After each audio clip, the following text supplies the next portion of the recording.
Welcome to Checkered Shorts, your quick stop for all things IndyCar. From race recaps and driver drama to bold takes and under-the-radar stories, we bring you the speed, strategy, and spectacle in a bite-sized form. Buckle up. Let's go racing. Hey, what's up? Welcome back. Checkered Shorts, episode number 76. And there's a little bit of excitement in the air because they are running the big oval at IMS. We're able to hear it outside of the door. Brian is held up back at home in the compound basement there, just a mile from the speedway. So let's start with a history lesson. 76. Yeah, 76. That number, I'm going to give that to Connor Daly. I think it's that time. It's the month of May. 76. I know he only drove that for a little over a year for Juncos, but he took the number 78 and made it the number 76. And, Connor, just a fan favorite. Couple tidbits. He is, I just found it's a friend of mine who's, I think, is a pretty big IndyCar fan. Didn't know that Connor Daly is the stepson of Doug Bowles, and also the son of Derek Daly, former IndyCar, Indy 500 participant, great driver in his own right. So, got some background, family history there with IndyCar, and Connor just came up through the ranks, worked his way up through all the, over in Europe and then here in the States and up the ladder system. And, has become a kind of guy that, every May we know he's going to be in a one-off if he doesn't have a full-time ride, and we know he's going to be competitive. I think I read or heard today that he's led 4 of the last 6 500s. And I even remember going back farther than that in the old Air Force days with Andretti, him leading the pack. So guy that we know that can get it done. And first 2 days of practice this week, he was at the, up in the top 3 fastest speeds. So maybe this is Connor's year. How cool would that be to, get a first Indiana winner for the first time in nearly probably 80, 90 years. So yeah. Connor Daly, 76. He knows how to whip it around there. I think it's, he has to find the luck, and he has to be on pace and not lead laps when he wants to lead laps, as far as fuel strategy and, hey, stay out for 3 extra laps and lead the race. You gotta be on the game plan with everybody else. Get lucky, obviously, call the right strategy. But that U.S. Air Force one, when he had the shark on it, that silver bullet, that thing was slick, man. And he was quick then. That was probably his best real race, I think, if I remember correctly, of having a decent shot to win that thing. Yeah. So cool. 76 in the books. Nice job. Connor Daly is not afraid to hammer it down and go into those corners, go into those turns. No. Correct. No. Correct. And if it comes down, if he gets himself in position, he's not 20 laps to go. Right. 20 laps to go. That'd be really awesome to see what he can sling out of that thing. That'd be really Connor cool. and Pato up there together. That'd be fun. I'm not the hugest Connor fan. I'm not the hugest Connor fan, but with 20 laps to go, if he's in that lead making a charge, dude, it'll be a pretty cool show. Yeah. So we'll see. What else is going on with the track? Well, we got this sold out announcement. Oh yeah, good. Because this is a week early, technically, right? Like this is I think the earliest Memorial Day can come in the calendar. So it seems like it's early, and I guess I say that because it seems like they called it early as far as sold out. I think that deters people because you can still get general admission, no? Oh, you could. They didn't say that. They said grandstands were sold out. Said GAs are still available. Blackout lifted. Yes. Okay. There's my dog. That's awesome. That's twice, 2 years in a row. 2 years in a row. My dog's gonna bark time here for a since second. 2016. It's awesome. Like, great for IndyCar, great for the state of Indiana, city of town of Speedway. It's just going to be a great show. Love it. People want to go, man. There. It's become what it was like when I was a kid growing up in the 70s, 80s, early 90s. And I'm loving that. So Yeah, no, I had a I totally childhood agree. friend texting me and asking me where would be the best place to set for the 500. And I told him, well, they just announced that the reserve seats were sold out. So I don't Right. have much advice. I told him how much I enjoy sitting in turn one. I think it's a pretty sweet spot that I've been fortunate enough to tag along into. Yeah, To that point, I still Pat's got think a cool spot down there in 4 too. I love 4. It's just where I grew up, and that's why Dinwiddie sits in 1. That's what, you know what I mean? That's just kind of what you're used to, sort of thing. But to your point about tickets, they're still affordable, even on the third-party list, StubHubs and stuff like that. So you could still find pretty good deals. So that is one cool thing. You know, a finals game for the Pacers. How much was that? You know what I mean? Quadruple face value, sort of thing. You might pay an extra $50 for a decent seat, sort of thing. So I think that's cool for any resale that doesn't gouge you. But yeah, just a cool thing. All right, so we had a race and we haven't updated our power rankings, so it's probably that time to get this brain trust together and see where the cards fall. Sure. We'll do our customary move from backwards to forwards in the top 10.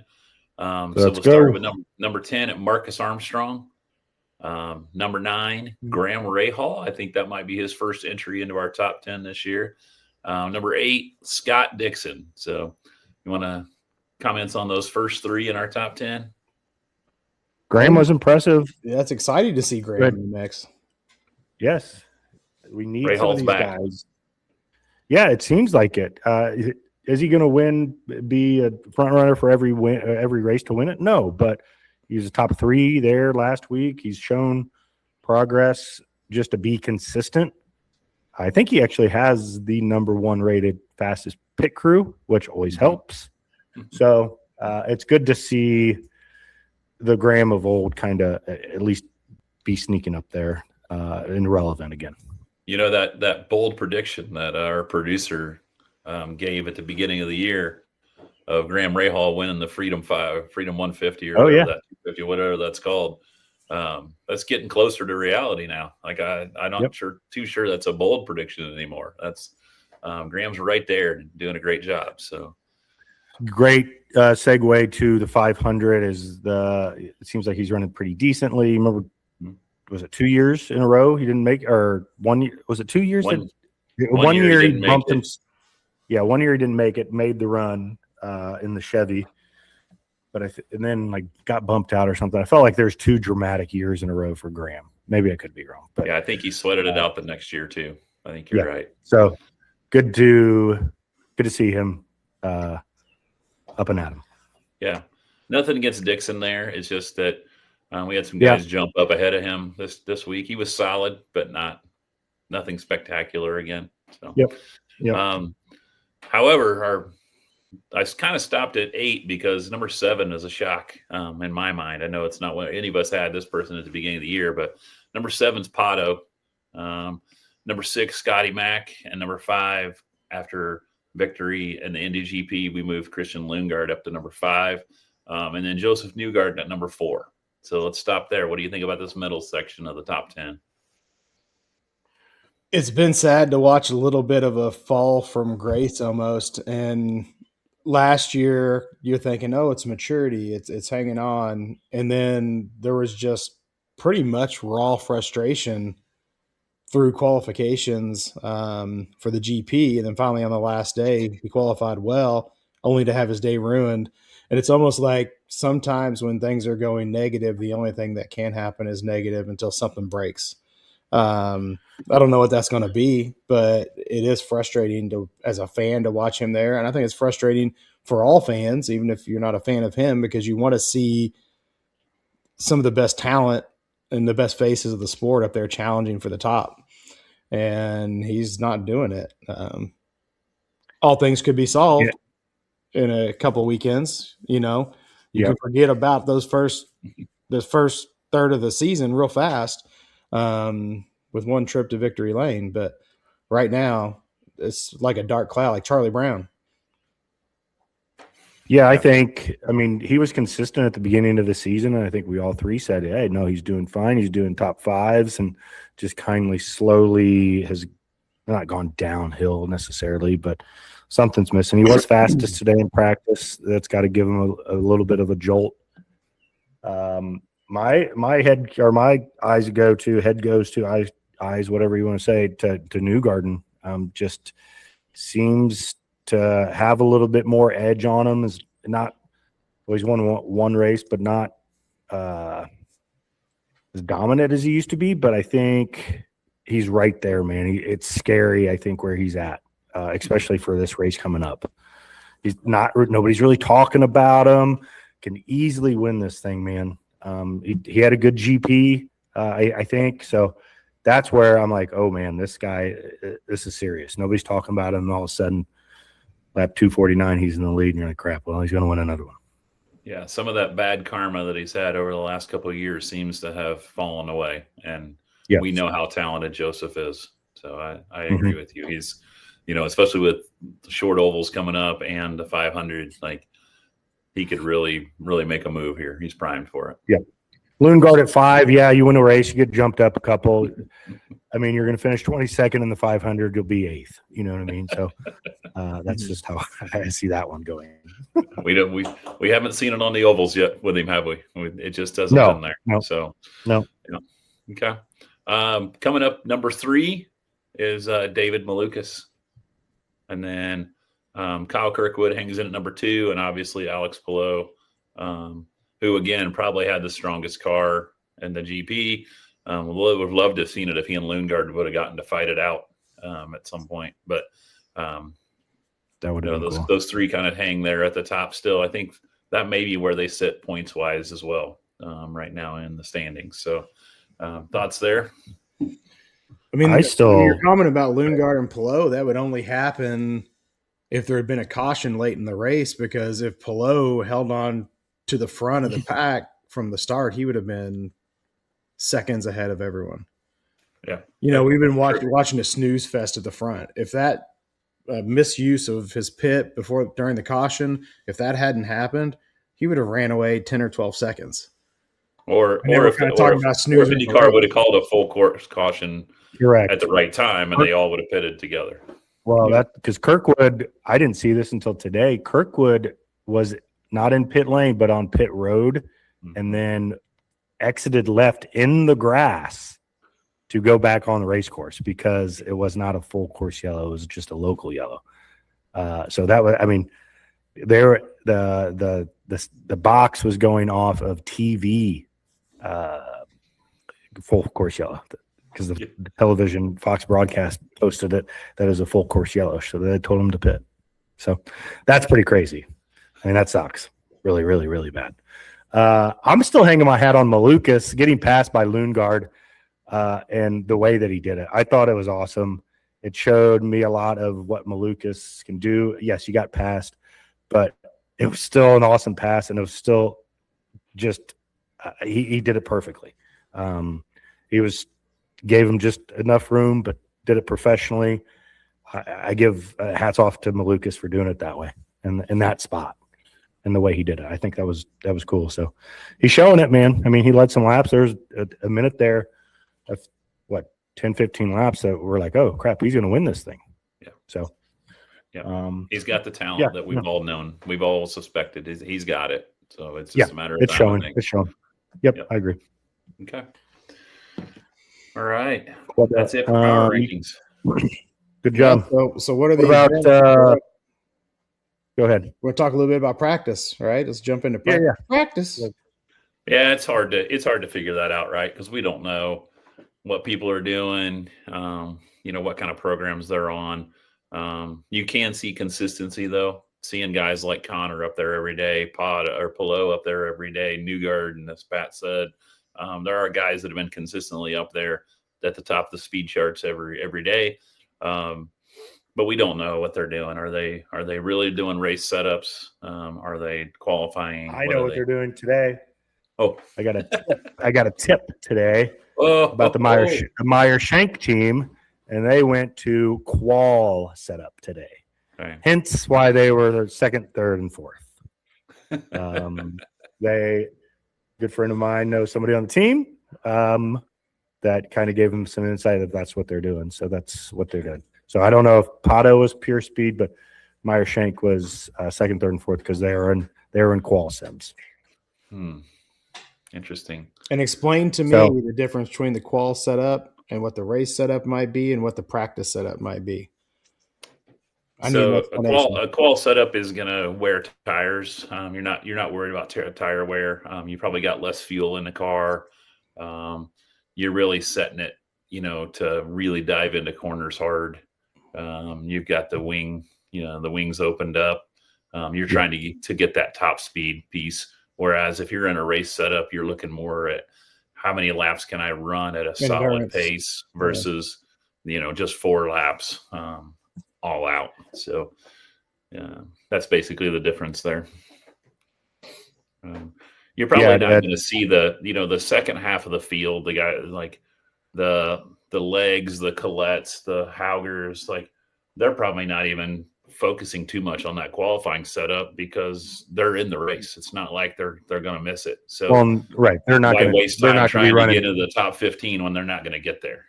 Correct. They're not running 234. Right. They'll be lucky if they hit 228 and happy with that. Yeah. So for some of the other races, they always talk about the number of tires they get for the weekend. In the Indy 500, is that a thing, or is this like one of those standalones? It's such a big race, they don't want it to be dependent on the qualifications and the practices, so they give them unlimited. I mean, I assume they still have to use a certain amount of each, but what's the setup for how many they get? Yeah, it's for the month, so they get a 31 tires. 31 sets. 31 sets of tires. Okay. I didn't know what the number was, but so they've got that to use over the course of the 2 weeks, and they can choose.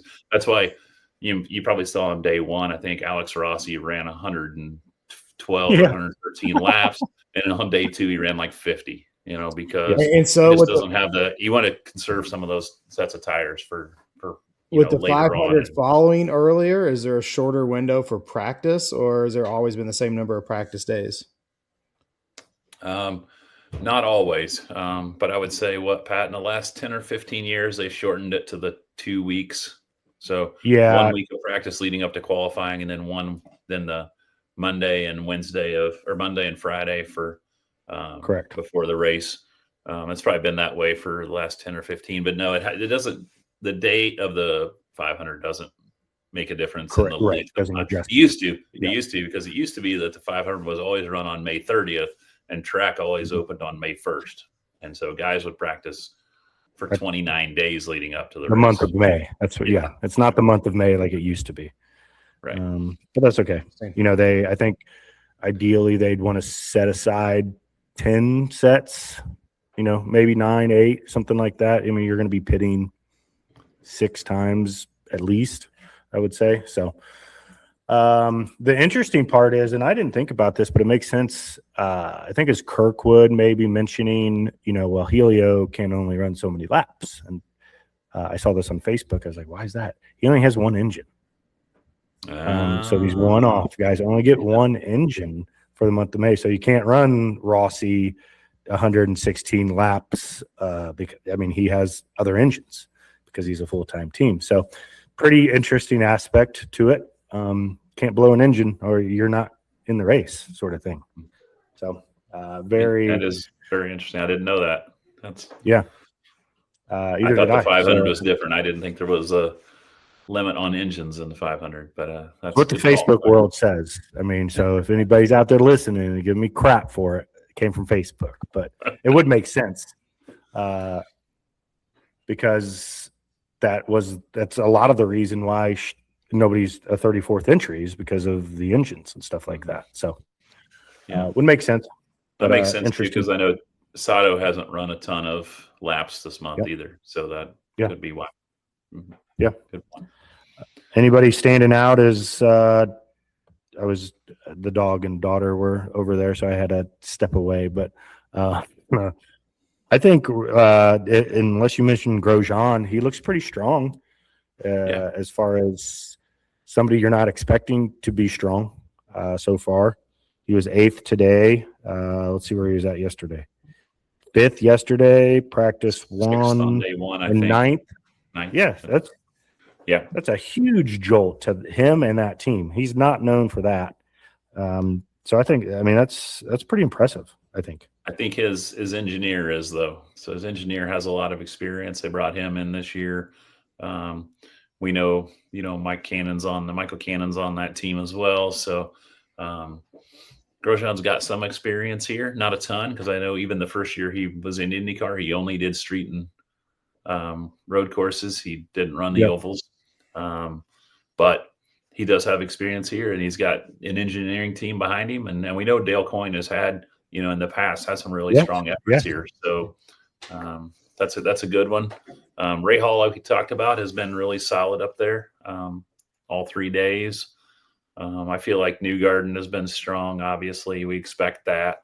I don't know. I really haven't seen anybody else that jumped up. I think I saw Stingray was up in the top 10 today. And today looks different. I'm looking at this. Today is today he was 6th. Yeah.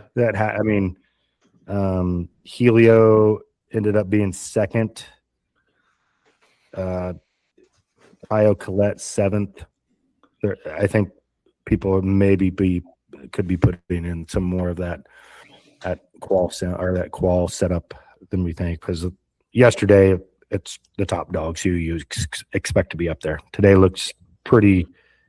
Newgarden 23rd. Graham Rahal 31st. So something's going on. Pelot 22nd. Yeah. So something got mixed up today. But guess what tomorrow is?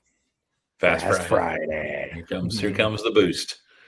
So yep. Get that boost in those engines and let's go. So the one thing I noticed prior to today is that the Aero team, none of them looked to be hitting very high speeds on day 1 and day 2. Not just one, not just a couple of them, not just the ones you might expect, but all 4 from the same team were not performing on day practice 1 and 2.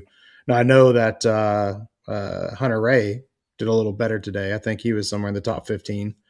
But, it just seemed odd to me. That Chevy engine and their setup and your prep and the teams that they have, that they wouldn't be running closer to the top. You never know. They can be right, and you don't. Penske's done that in the past. So that may be McLaren. I also heard somebody say that, a lot of teams we're working on qual setups in the morning and then ran race setups in the afternoon, and some switched that around. And so weather plays a big difference here. And so just a few degrees from time to time. So they may just be working on what they plan on things looking like on Saturday and Sunday, or what they look like next weekend. I wouldn't worry about McLaren. I think when Saturday gets here, they'll put themselves in the top 15, at least two or three of the cars. I don't know about Lindgren, but I think the others will be there. Yep.